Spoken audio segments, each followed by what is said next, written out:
Amigas, amigos, en fechas pasadas se habló del 5 de mayo, de la batalla de Puebla.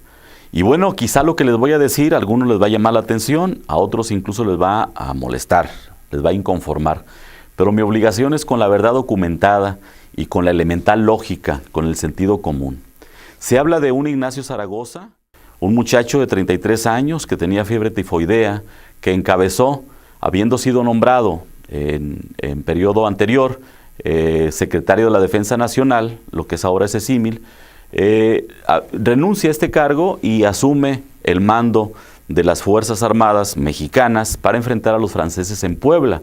Unos franceses que habían llegado ya, por razones que ya conocemos, después del embargo que se había declarado entre entre España, Inglaterra y Francia. Finalmente Francia es el que endereza la invasión contra México.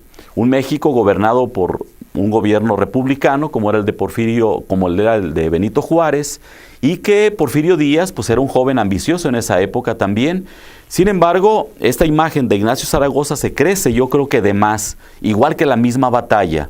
¿Por qué digo que de más? Bueno, porque en mi opinión la batalla de Puebla, la del 5 de mayo, nos la han venido presentando como la batalla definitiva, cuando fue una de tantas refriegas que hubo. De hecho, había habido un antecedente de una batalla que habían ganado los franceses y ahí en Puebla, efectivamente, los franceses, el ejército más grande, más importante, más famoso del mundo, pues pierde.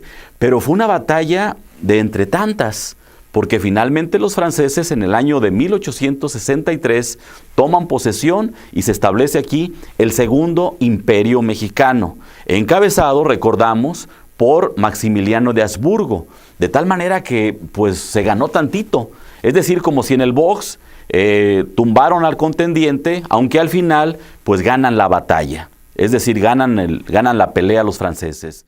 ¿Quién es el verdadero héroe? Bueno, yo me atrevo a asegurar, por dos razones fundamentales, que es Porfirio Díaz.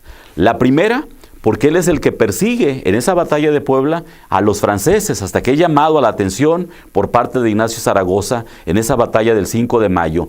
Y la final, la definitiva, la que les dio finalmente a los franceses y que los obligó a irse de México y, por supuesto, vence en ese mismo momento a los conservadores, que era el bando contrario al gobierno republicano de Juárez. Fue Porfirio Díaz quien el 2 de abril vence en Puebla a los franceses y posteriormente en la Ciudad de México, donde toma la ciudad y permite el ingreso del gobierno republicano encabezado, repito, por Benito Juárez. De tal manera que el héroe real contra los franceses es, en mi opinión, Porfirio Díaz Mori.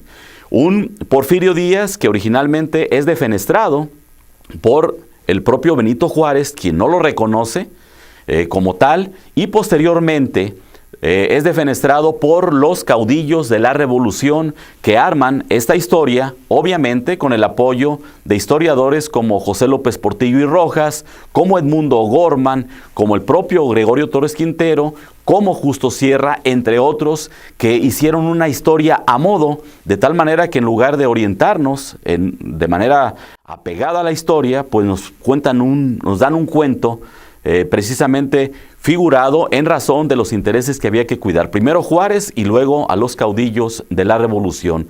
De tal manera que, siendo justos, es Porfirio Díaz el verdadero héroe de la batalla final, que fue la del 2 de abril, la que sacó a los franceses de nuestro país.